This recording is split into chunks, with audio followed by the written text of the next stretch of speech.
Hi friends, ನಿಮ್ಮೆಲ್ಲರಿಗೂ ಕೂಡ ನಿಮ್ಮದೇ ಆಗಿರ್ತಕ್ಕಂಥ ಯೂಟ್ಯೂಬ್ ಚಾನಲ್ ಸ್ಟಡಿ ವಿತ್ ಪರಶುರಾಮ್ಗೆ ಸ್ವಾಗತ ಅಂತ ಹೇಳ್ತಾ, ಇಂದು 7ನೇ ತರಗತಿಯ ದ್ವಿತೀಯ ಸಂಕಲನಾತ್ಮಕ ಪರೀಕ್ಷೆ ಅಂದರೆ SA2 ಮಾರ್ಚ್ 2026ಕ್ಕಾಗಿ ಪ್ರಥಮ ಭಾಷೆ ಕನ್ನಡದಲ್ಲಿ ಒಂದು ಅಭ್ಯಾಸ ಪ್ರಶ್ನೆ ಪತ್ರಿಕೆಯನ್ನು ನೋಡೋಣ. ಆಲ್ರೆಡಿ DSAT ಅವರು ರಿಲೀಸ್ ಮಾಡಿರ್ತಕ್ಕಂಥ ಎಲ್ಲ ಕ್ವಶನ್ ಪೇಪರ್ಗಳನ್ನು ಸಾಲ್ವ್ ಮಾಡಿದ್ದೀನಿ. ವಿಡಿಯೋದ ಡಿಸ್ಕ್ರಿಪ್ಷನ್ ಬಾಕ್ಸ್ನಲ್ಲಿ ಸಹಿತ ಕೊಡ್ತೀನಿ, ಸೊ ಅವುಗಳನ್ನು ಸಹಿತ ತಪ್ಪದೇ ನೋಡಿ. ಇದೊಂದು ಪ್ರಾಕ್ಟೀಸ್ ಪೇಪರ್ ಇದೆ, ಅದೇ ಒಂದು ಅಂಕ ಹಂಚಿಕೆ ಆಧಾರದ ಮೇಲೆ ನಾವು ಒಂದು ಹೊಸದಾಗಿ ಪ್ರಶ್ನೆ ಪತ್ರಿಕೆಯನ್ನು ರಚಿಸಿದ್ದೀವಿ. ಸೊ ತುಂಬ ಇಂಪಾರ್ಟೆಂಟ್ ಇದೆ.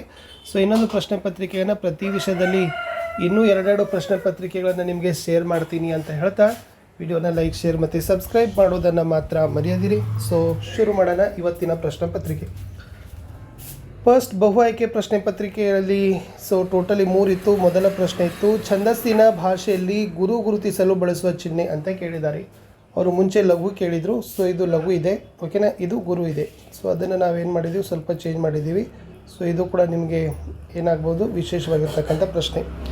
ಸೆಕೆಂಡ್, ಗದುಗಿನ ಭಾರತ ಎಂದು ಕರೆಯಲಾಗುವ ಕೃತಿ ಯಾವುದು? ಸೊ ಯಾವುದನ್ನು ಗದುಗಿನ ಭಾರತ ಅಂತ ಕರೀತಾರೆ ಅಂತಂದರೆ, so Karnataka Bharata Kathamanjari is the right answer.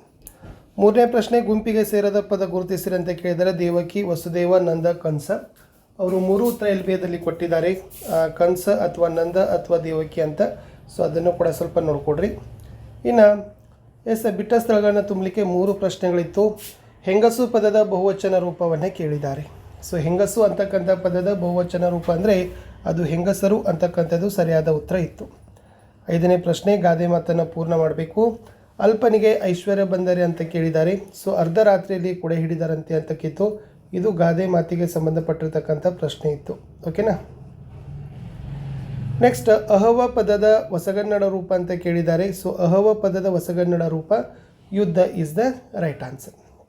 ಇನ್ನು ಒಂದು ವಾಕ್ಯದಲ್ಲಿ ಕೆಳಗಿನ ಪ್ರಶ್ನೆಗಳನ್ನು ಸೂಚನೆ ಅಂತ ಉತ್ತರಿಸಲಿಕ್ಕೆ 6 ಪ್ರಶ್ನೆಗಳನ್ನೇ ಕೇಳಿದ್ದಾರೆ. ಪ್ರತಿ ಸರಿಯಾದ ಉತ್ತರಕ್ಕೆ 1 ಅಂಕ.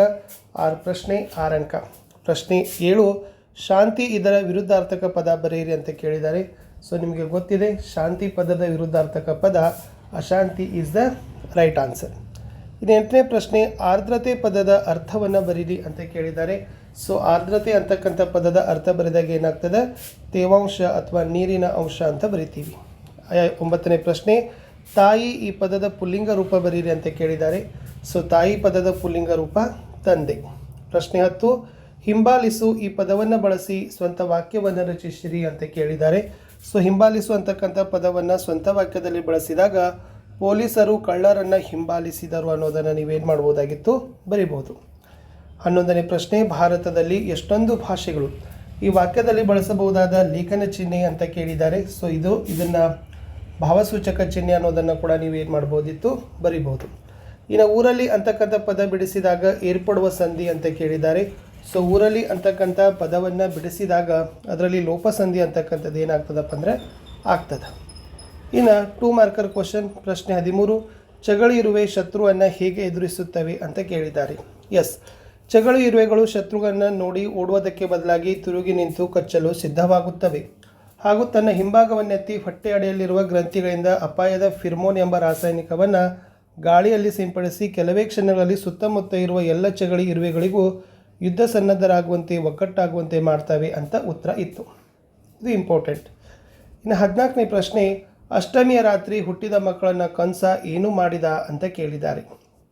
ಉತ್ತರ, ಅಷ್ಟಮಿಯ ದಿನದ ರಾತ್ರಿ ಹುಟ್ಟಿದ ಎಲ್ಲ ಮಕ್ಕಳನ್ನು ಕಂಸನು ಕೊಲ್ಲಿಸಿದ್ದನು, ಆದರೆ ಕೃಷ್ಣನನ್ನು ಮಾತ್ರ ಕಂಸನಿಗೆ ಕೊಲ್ಲಲು ಸಾಧ್ಯವಾಗಿರಲಿಲ್ಲ ಅಂತ ಇತ್ತು. ಇನ್ನು ನೆಕ್ಸ್ಟ್ ಒನ್, ಕನ್ನಡ ಮಾತೆಯನ್ನು ಹೇಗೆ ಆಧರಿಸ್ತಾರೆ ಅಂತಕ್ಕಂಥ ಪ್ರಶ್ನೆ ಇತ್ತು. ಕವಿಯು ವಿವಿಧತೆಗಳಲ್ಲಿ ಏಕತೆಯನ್ನು ಕಂಡ ನಾಡು ನಮ್ಮದು. ಜನರು ತೊಡುವ ಉಡುಗೆ ತೊಡುಗೆ, ಆಹಾರ ವಿಹಾರ, ನಡೆನುಡಿಗಳಲ್ಲಿ ವಿವಿಧತೆಯೊಂದಿಗೆ ನಾವೆಲ್ಲ ಒಂದು ಎಂಬ ಒಗ್ಗಟ್ಟಿನಿಂದ ಬದುಕಿ ಬಂದವರು. ನಮ್ಮ ನಾಡಿನ ಭಾಷೆ ಕನ್ನಡ. ನಾಡಭಾಷೆಯಾದ ಕನ್ನಡ ಇಂದು ವಿವಿಧ ಕಾರಣಗಳಿಂದ ನಾಡಿನವರಿಂದ ದೂರವಾಗುತ್ತಿದೆ. ಭಾಷೆ ಬಗ್ಗೆ ಅಭಿಮಾನ ಬೆಳೆಸಿಕೊಳ್ಳಬೇಕಾದ ಅನಿವಾರ್ಯತೆ ನಮ್ಮ ಮೇಲಿದೆ. ಇಂಥ ಸುಂದರ ಭಾಷೆಯನ್ನು ನಮ್ಮ ನಾಡಿನಲ್ಲಿ ಜೊತೆಗೆ ನಮ್ಮ ನಾಡಿನ ಹೊರಗೂ ಪಸರಿಸಬೇಕಾದ ಜವಾಬ್ದಾರಿ ನಮ್ಮೆಲ್ಲರ ಮೇಲಿದೆ. ನಮ್ಮವರು ಗಳಿಸಿದ ಹೆಸರು ಉಳಿಸಬೇಕು. ಕನ್ನಡ ಮಾತೆಯನ್ನು ನಮ್ಮ ಎದೆಯಲ್ಲಿ ಮಿಡಿಯುವ ಭಾಷೆಯನ್ನು ಆಡುವುದರ ಮೂಲಕ ಪೂಜಿಸಬೇಕು. ನಮ್ಮ ಭಾಷೆ ಬೆಳಕು ಪ್ರಪಂಚದೆಲ್ಲೆಡೆ ಪಸರಿಸಬೇಕು. ಹೀಗೆ ಕನ್ನಡ ಮಾತೆಯನ್ನು ನಾವು ಆಧರಿಸಬೇಕು ಅಂತ ಹೇಳಿದ್ದಾರೆ. ನೆಕ್ಸ್ಟ್ ಒನ್, ಏನನ್ನು ಮರೆತು ಏನನ್ನು ಎರೆದು ಹೇಗೆ ಕನ್ನಡದ ದೀಪವನ್ನು ಹಚ್ಚುತ್ತಾರೆ ಅಂತ ಇತ್ತು. ಕನ್ನಡಿಗರು ತಮ್ಮಲ್ಲಿರುವ ಭೇದ ಭಾವವನ್ನು ಮರೆತು ಒಲವನ್ನು ಎರೆದು ನರಗಳನ್ನು ದಾರದಂತೆ ಒಸೆದು ಅದನ್ನು ದೀಪದಲ್ಲಿಟ್ಟು ಕನ್ನಡದ ದೀಪ ಹಚ್ತಾರೆ ಅಂತ ಬರೆದ್ರೆ answer is exactly right answer. ಇನ್ನು ದನಕರುಗಳಿಗೆ ಕಿಚ್ಚು ಹಾಯಿಸುವುದರ ಹಿಂದಿನ ಕಾರಣವನ್ನು ತಿಳಿಸಿ ಅಂತ ಕೇಳಿದ್ದಾರೆ. ಎಸ್, ಸಂಕ್ರಾಂತಿ ದಿನ ದನಕರುಗಳಿಗೆ ಕಿಚ್ಚು ಹಾಯಿಸುವುದು ಅವರ ಆರೋಗ್ಯ, ರಕ್ಷಣೆ ಮತ್ತು ಕೃಷಿಯಲ್ಲಿ ಸಹಾಯ ಮಾಡುವ ದನಗಳಿಗೆ ಗೌರವ ತೋರಿಸುವ ಒಂದು ಪರಂಪರೆಯ ಆಚರಣೆಯಾಗಿದೆ. ಅಥವಾ ಈ ಪ್ರಶ್ನೆಗೆ ಪ್ರಶ್ನೆ ಇತ್ತು, ಎಳ್ಳು ಬೆಲ್ಲ ತಿನ್ನುವುದರ ವೈಜ್ಞಾನಿಕ ಕಾರಣವನ್ನು ತಿಳಿಸಿ ಅಂತ ಇತ್ತು. ಸಂಕ್ರಾಂತಿ ಹಬ್ಬದಂದು ಎಳ್ಳು ಬೆಲ್ಲ ತಿನ್ನುವುದು ಚಳಿಗಾಲದಲ್ಲಿ ದೇಹಕ್ಕೆ ಉಷ್ಣತೆ, ಶಕ್ತಿ ಮತ್ತು ಪೌಷ್ಟಿಕಾಂಶ ನೀಡುತ್ತದೆ ಎಂಬ ವೈಜ್ಞಾನಿಕ ಮನೋಭಾವ ಜನರಲ್ಲಿರ್ತದೆ. ಆ ಕಾರಣಕ್ಕಾಗಿ ಜನ ಸಂಕ್ರಾಂತಿ ಹಬ್ಬದಂದು ಎಳ್ಳು ಬೆಲ್ಲವನ್ನು ತಿಂತಾರೆ ಅನ್ನೋದು ವೈಜ್ಞಾನಿಕ ಕಾರಣ. ಇನ್ನು ತಿರುಕನಿಗೆ ರಾಜನಾಗುವ ಅದೃಷ್ಟ ಹೇಗೆ ಬಂತು ಅಂತ ಕೇಳಿದ್ದಾರೆ. ಎಸ್, ಪಟ್ಟದ ಆನೆಯು ಯಾರ ಕೊರಳಿಗೆ ಹಾರ ಹಾಕುತ್ತದೆಯೋ ಅವರೇ ಪುರದ ರಾಜ ಆಗುವರು ಎಂದು ನಿರ್ಧರಿಸಲಾಗಿತ್ತು. ಆನೆಯೂ ಕೂಡ ತಿರುಕನಿಗೆ ಮಾಲೆ ಹಾಕಿತು. ಇದರಿಂದ ತಿರುಕನಿಗೆ ರಾಜನಾಗುವ ಅದೃಷ್ಟ ಬಂತು ಅಂತ ಇತ್ತು. ಅಥವಾ ರಾಜನಾದ ತಿರುಕನ ಜೀವನ ಹೇಗಿತ್ತು ಅಂತ ಕೇಳಿದ್ದಾರೆ. ತಿರುಕರಾಜನು ಸಂತೋಷದಿಂದ ಮಕ್ಕಳೊಡನೆ ಆಡುತ್ತಾ ಆನೆ, ಕುದುರೆ, ರಥ, ಕಾಲಾಳಿನ ಬಲದೊಂದಿಗೆ ಲೋಲನಾಗಿರಲು ಸುತರುಗಳು ಮದುವೆಯನ್ನು ಮಂತ್ರಿಗೆ ಹೇಳಿ ವಧು ಹುಡುಕಿಸಿ ಸಕಲ ಕಾರ್ಯವನ್ನು ರಾಜರೆಲ್ಲರೂ ಮೆಚ್ಚೋ ರೀತಿ ಮಾಡಿದನು ಅನ್ನೋದು ಆನ್ಸರಲ್ಲಿ ಬರೀಬೇಕು. ಪದ್ಯ ಸೇಮ್ ಇದೆ, ಯಾಕೆಂದರೆ ಇದೇ ಒಂದು ಪದ್ಯ ಕಂಠಪಾಠ ಇತ್ತು.